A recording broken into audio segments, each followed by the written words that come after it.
Dear students, next topic is define the following. Define the following.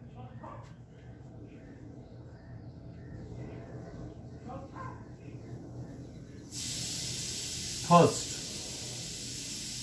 ductile materials. Ductile materials. Ductile materials. Second one is brittle materials. Brittle materials. And the third one is elastomers. Elastomers. मगर ये define करना है on the basis of stress strain curve. Stress strain curve.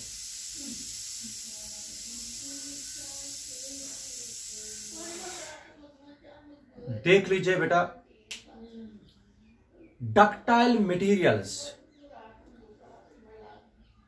याद रखना बेटा, जो elastic limit से लेके, एक चीज आप लोग देख लीजिए, इलास्टिक लिमिट जो मैंने अभी आप लोगों को समझाया था, इलास्टिक लिमिट जो होता है और fracture point, fracture point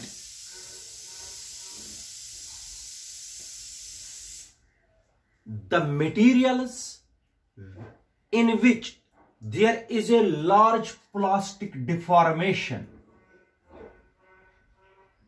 The materials in which there is large plastic deformation. मतलब बेटा, between elastic limit and fracture point are called ductile materials.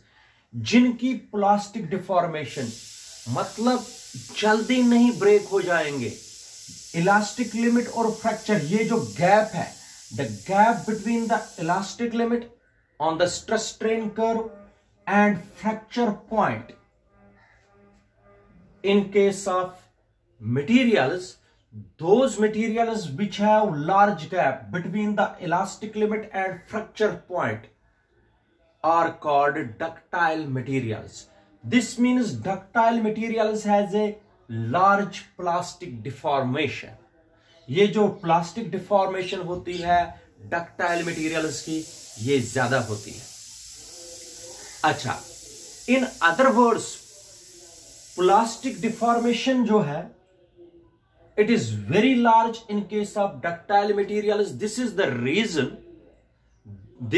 reason that these materials does not get breaking immediately. मतलब मेरे कहने का मतलब है, जो ductile materials है, डक्टाइल मटेरियल्स का जो रेंज है between elastic limit and fracture point, it is very large.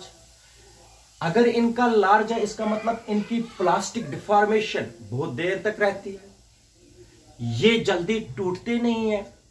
इसलिए ऐसे मटेरियल्स को हम शीट्स या वायर्स में, शीट्स बनाते हैं या वायर्स में यूज करते हैं.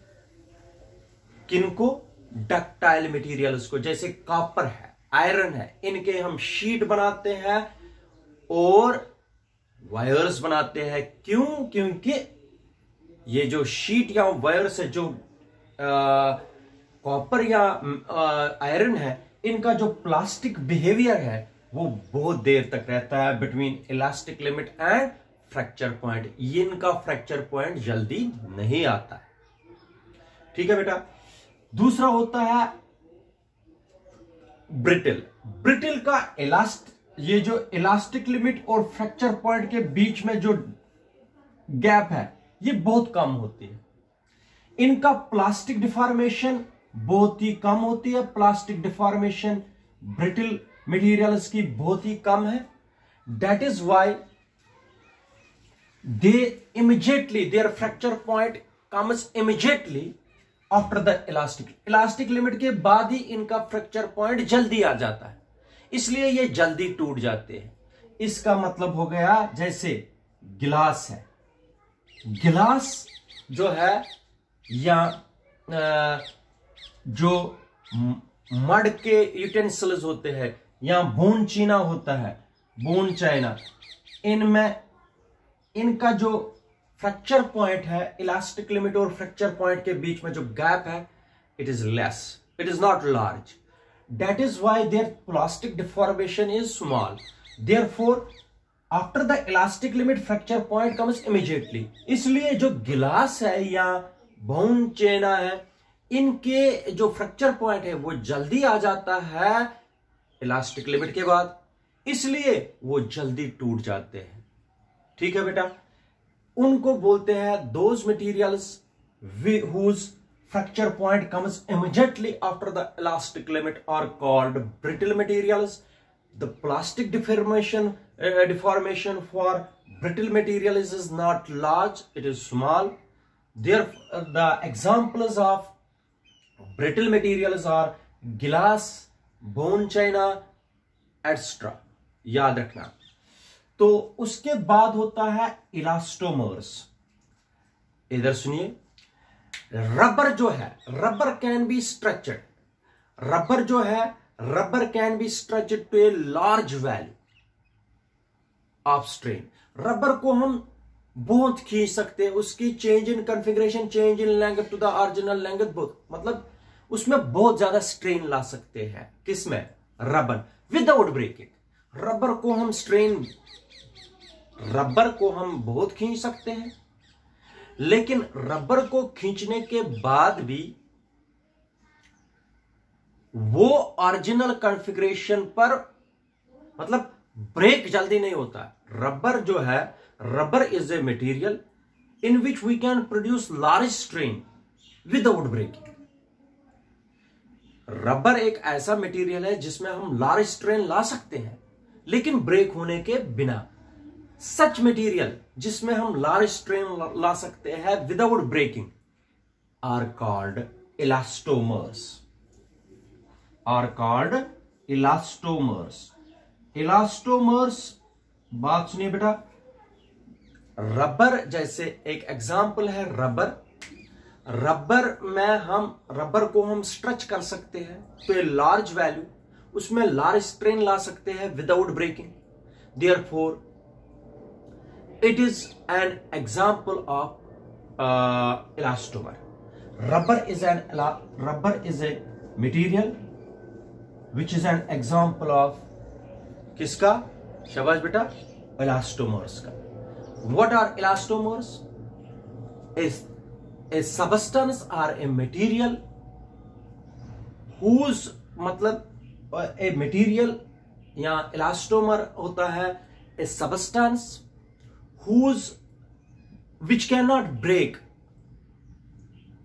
for a longer duration is all called elastomers. Elastomers का मतलब हो गया जैसे rubber, rubber can be stretched to a large value without breaking. Those materials which can be stretched to a large value without breaking, those materials in which we can produce the large strains without breaking are called elastomers. Elastomers की example है rubber. तो मगर elastomers में stress is not directly proportional to the strain. Stress strain curve straight नहीं होती है इनकी elastomers के, ठीक है। They does not obey Hooke's law. Elastomers Hooke's law obey नहीं करते हैं। ये होते हैं डक्टाइल मटेरियल्स, ब्रिटल मटेरियल्स और इलास्टोमर्स। याद रखना बेटा। Thank you.